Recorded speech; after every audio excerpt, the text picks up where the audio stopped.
2026 সালে joint entrance examination যে পরীক্ষাটা হয়েছিল WBJEE, যারা ইঞ্জিনিয়ারিংয়ের পরীক্ষা দিয়েছিলেন, তো তাদের পরীক্ষার রেজাল্ট অলরেডি পাবলিশ হয়ে গেছে।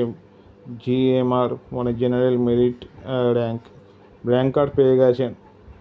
এবার ফার্স্ট রাউন্ড কাউন্সেলিংয়ের পর্ব আপাতত চলছে। মানে এখানে অ্যালটমেন্ট লেটার, এই ব্যাপারগুলো এখন চলছে, ভেরিফিকেশান চলছে। তো এরপরে সেকেন্ড রাউন্ড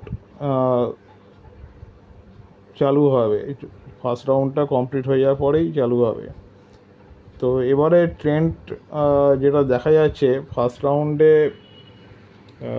যেহেতু 2025 সালে থেকে 2026 সালের আবেদনকারীর সংখ্যা অনেকটাই বেশি।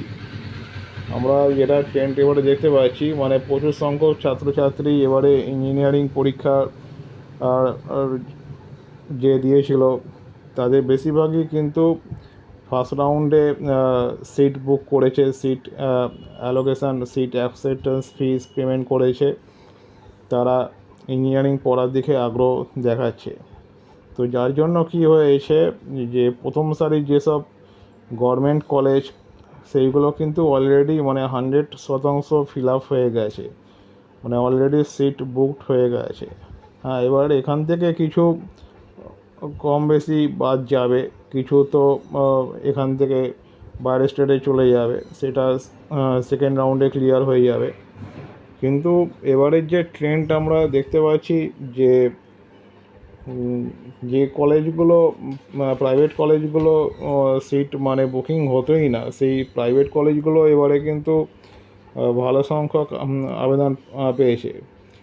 তো কারণ এবারে একটা ট্রেন্ড আমরা দেখতে পাচ্ছি যে ছাত্রছাত্রীরা ইন্টারেস্ট দেখাচ্ছে টেকনিক্যাল ভোকেশনাল কোর্সের দিকে। এই কারণেই, কারণ আমাদের রাজ্যে একটা শিল্পের সম্ভাবনা তৈরি হয়েছে, বা ভবিষ্যতে শিল্পের সম্ভাবনা হতে চলেছে। কারণ নতুন সরকার এসছে, তারা বিভিন্ন কর্মমুখী প্রকল্প নিয়ে আসবে, সেই সব নিয়ে চিন্তাভাবনা চলছে। তো যেমন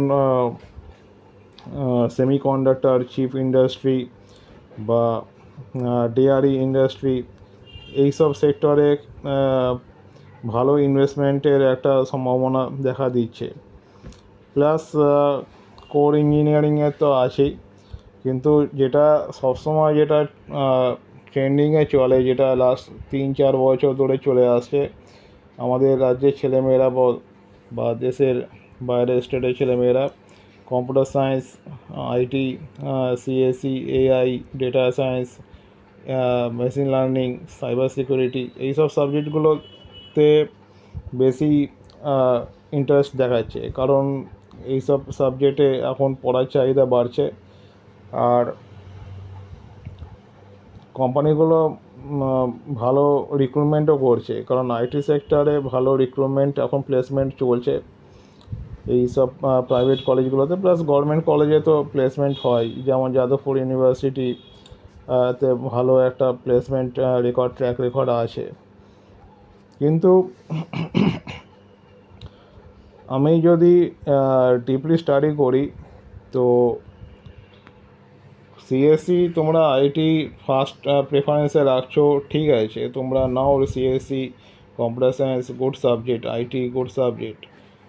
কিন্তু আমরা যদি ট্রেন্ডটা যদি দেখতে পাই, যদি 1998 সাল থেকে যদি আমি ধরি, তখন ITর যে ট্রেন্ড ছিল, কম্পিউটার সায়েন্সের যে ট্রেন্ড ছিল, তার প্রতি 5-6 বছর অন্তর অন্তর কিন্তু সেই ট্রেন্ডটা চেঞ্জ হয়েছে। মানে আমি যদি একটা ছোট্ট এক্সাম্পল দিই, যেমন যখন উইন্ডোজ ফার্স্টে শুরু হয় 95, 98, তারপর উইন্ডোজ XP অনেকদিন চলেছে, তারপরে এলো উইন্ডোজ 7, উইন্ডোজ 10।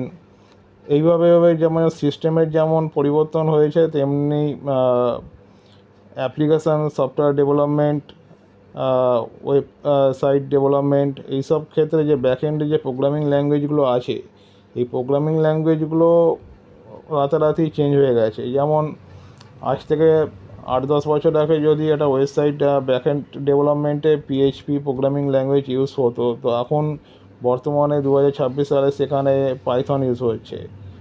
তো একটা জিনিস তোমরা ভেবে দেখবে, যারা স্পেসিফিক্যালি সিএসসি কোর্স সাবজেক্ট নিচ্ছ বা AI ML data science cyber security যাই নাও না কেন, তোমরা নিজেদের কেরিয়ারটাকে ফোকাস করো যে আগামী দিনে তোমরা কী করতে চাও। কারণ এখন 2026 সালে আর্টিফিশিয়াল ইন্টেলিজেন্স এআই বেসড একটা টেকনোলজি চলছে, সব জায়গায় এআই বেসড কাজকর্ম হচ্ছে। কিন্তু রাতারাতি এটা এখন হয়তো চেঞ্জ হবে না, কিন্তু 5 থেকে 10 বছর পর এটাও দেখবে ধীরে ধীরে ধীরে ধীরে একটা চেঞ্জিং মোডে যাচ্ছে। তখন তোমাদের কী হবে, তোমাদেরকে নিজেদেরকেও সেলফ স্টাডি করতে হবে, একটা ডেভেলপমেন্ট করতে হবে, নতুন টেকনোলজি শিখতে হবে, নতুনভাবে কোর্স করতে হবে। তো যারা সিএস বা আইটি সেক্টরে যাচ্ছ, মাইন্ডে রাখো তোমাদের সবসময় কিন্তু নিজেদেরকে আপডেট থাকতে হবে, না হলে কিন্তু প্রবলেম হবে, তোমরা ওই আইটি ইন্ডাস্ট্রিতে টিকে থাকতে পারবে না। তো আইটি ইন্ডাস্ট্রিতে টিকে থাকতে গেলে তোমাদেরকে সবসময় নতুন নতুন টেকনোলজি শিখতে হবে আর নলেজ থাকতে হবে। তো এবারে যে 2026 সালে যে ফার্স্ট রাউন্ডিংয়ের যে কাউন্সেলিং যেটা চলছে এখন, এখানে দেখা যাচ্ছে যে গভর্নমেন্ট কলেজগুলো প্লাস প্রাইভেট কলেজগুলো, ইঞ্জিনিয়ারিং কলেজগুলোতে এখানে প্রথমেই সবাই সিএসসি আইটি বা কম্পিউটার সায়েন্স রিলেটেড যেসব সাবজেক্টগুলো আছে সেইগুলো সবাই ফার্স্ট প্রেফারেন্সে রাখছে। সেকেন্ড প্রেফারেন্সে ইলেকট্রনিক্স টেলিকমিউনিকেশান বা আদার সাবজেক্ট যেমন মেকানিক্যাল ইলেকট্রিক্যাল সিভিল এগুলো আছে। ভালো কথা, ঠিক আছে, কিন্তু কোর ইঞ্জিনিয়ারিং যদি তোমরা সিলেক্ট করো, কেউ যদি মনের মতো সাবজেক্ট মানে সিএসসি সিলেক্ট করেছিলে, সিএসসি পাচ্ছ না, দেখা যাচ্ছে মনের মতো একটা সাবজেক্ট পাওনি, সাপোজ ধরে নিচ্ছি যেমন গভর্নমেন্ট অফ লেদার টেকনোলজি বলে একটা কলেজ আছে বেলেঘাটায়, এখানে তোমরা সিএস পেলে না, সেখানে দেখা যাচ্ছে তোমরা লেদার টেকনোলজি পেলে, তো মনের মতো সাবজেক্টটা পেলে না। তো প্রবলেমটা এক্ষেত্রে হয়ে যাচ্ছে যে তোমরা মনের মতো সাবজেক্ট কেউ ফার্স্ট কাউন্সেলিংয়ে পাচ্ছ না। তো এবারে যেটা করেছে সিট অ্যাবসেন্টেন্স ফি এসএফটা তোমার করে নিতে হবে, তারপর তোমাদের ডকুমেন্টে ভেরিফিকেশান করে নিতে হবে কলেজে গিয়ে। তারপর তোমরা যদি আপগ্রেডেশান করো, আপগ্রেডেশান করলে পরের রাউন্ডে মানে সেকেন্ড রাউন্ডে তোমরা সেকেন্ড কাউন্সেলিংয়ে হয়তো তোমাদের প্রেফার্ড যে সাবজেক্টটা সেইটা পেতে পারো। কিন্তু যারা কোর ইঞ্জিনিয়ারিংয়ে যেতে চাইছো, কোর ইঞ্জিনিয়ারিং মানে মেকানিক্যাল সিভিল ইলেকট্রিক্যাল, তাদের জন্য আমার সাজেশান তারা কোর ইঞ্জিনিয়ারিংটাকে ভালো করে পড়ো। কারণ বিটেক পাস করার পর যদি এইসব কলেজগুলো থেকে তোমরা প্লেসমেন্ট নাও পাও, তোমাদের অ্যাম্বিশন সবসময় থাকবে যে হায়ার স্টাডিজ, যেমন গেট দিয়ে এমটেক করার, এমটেকটা করবে, তারপর তোমরা চেষ্টা করবে কোনো এমএনসি বা কোনো কোম্পানিতে চাকরির চেষ্টা করার। না পেলে তোমরা একাডেমিক লাইনে যেতে পারো, মানে টিচিং বা প্রফেসর বা লেকচারার, সেখানেও ভালো কিন্তু একটা কেরিয়ার আছে। মানে কোর ইঞ্জিনিয়ারিংয়ে যদি কেউ ভালো ইয়েদেরকে তৈরি করতে পারে, সেখান থেকেও মানে পরে সিএস বা আইটিতে পাশাপাশি ব্যাকআপ হিসাবে একটা কেরিয়ার করা যেতে পারে। ধরো আমি ধরে নিচ্ছি তোমরা মেকানিক্যাল ইঞ্জিনিয়ারিং নিয়ে তোমরা 4 বছরে বিটেক করলে, ঠিক আছে, পাশাপাশি তোমরা অটোক্যাডটা শিখে নাও, অটোডেস্ক, হ্যাঁ, এইসব রিলেটেড যে সফটওয়্যারগুলো আছে সেগুলো তোমরা শেখো, পাশাপাশি আইটি কোনো সার্টিফিকেশান, এই সার্টিফিকেশানগুলো করে নাও।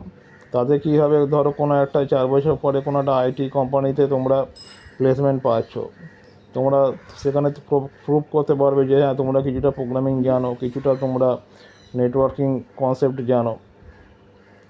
তো যেটা সাবজেক্ট পাচ্ছ নিয়ে নাও, ঠিক আছে, তোমরা অ্যাডমিশানটা নিয়ে নাও, 4 বছর তোমরা ভালো করে পড়াশোনাটা করো। ভালো করে পড়াশোনা করলে যদি তোমাদের নলেজ থাকে, অবশ্যই তোমরা চাকরি পাবে। কারণ একটা কলেজে একটা ক্লাসে ধরে নিচ্ছি 50 থেকে 60টা স্টুডেন্ট থাকবে প্রত্যেকটা ডিপার্টমেন্টে, কিন্তু সেখানে সবাই কিন্তু প্লেসমেন্টে চাকরি পাবে না। তো সবাই তো চাকরি পাবে না, মোটামুটি হয়তো প্রথম 20 জন 25 জন চাকরি পাবে, বাকি 30 জন কোথায় যাবে? তো তোমাদেরকে এইভাবে অল্টারনেটিভ রুট ধরতে হবে, মানে অল্টারনেটিভ রাস্তায় তোমাকে যেতে হবে। মানে ধরো তোমরা ইলেকট্রিক্যাল নিয়ে পড়লে, পাশাপাশি তোমরা নেটওয়ার্কিংয়ের ওপর, হার্ডওয়্যারের ওপর আইটির কোনো একটা কোর্স করে নাও, একটা সার্টিফিকেশান কোর্স করে নাও, পাশাপাশি তোমরা 4 বছরের মধ্যে একটা ইন্টার্নশিপ করো। তাহলে কী হবে, তোমরা কোর ইঞ্জিনিয়ারিংয়ে যদি কোনো এমএনসিতে চাকরি নাও পাও, পাশাপাশি তোমরা আইটি কোনো কোম্পানিতে তোমরা অলরেডি অ্যাপ্লাই করতে পারবে, সেখানে কোনো প্রবলেম হবে না। কিন্তু যে সাবজেক্টটা পাচ্ছ তোমরা সিলেক্ট করো, সিট অ্যাবসেন্টেন্স ফি দিয়ে ডকুমেন্টগুলো ভেরিফিকেশান করো, অ্যাডমিশানটা নাও, ঠিক আছে? বি পজিটিভ, সবসময় ভাববে যে না, সব কিছুরই একটা পজিটিভ দিক আছে। তো আজকের ভিডিওটা আমি বেশি বড় করব না। তোমাদের যারা জয়েন্টে ইঞ্জিনিয়ারিং পড়বে বা ভবিষ্যতে তোমরা আরও হায়ার স্টাডিজ নিয়ে পড়াশোনা করবে, তাদের নিয়ে আমার ভিডিও আসবে, short video, long video plus live video আমি ডিসকাশান করব। তোমাদের যদি কোনো কোশ্চেন থাকে জয়েন্টে কাউন্সেলিং নিয়ে, কোনো ইনকোয়ারি বা কোনো ডাউটস, তোমরা ভিডিওতে ডেসক্রিপশানে কমেন্ট করতে পারো, আমি অবশ্যই রিপ্লাই করব, যতটুকু হেল্প করার হেল্প করব। Tata, good bye.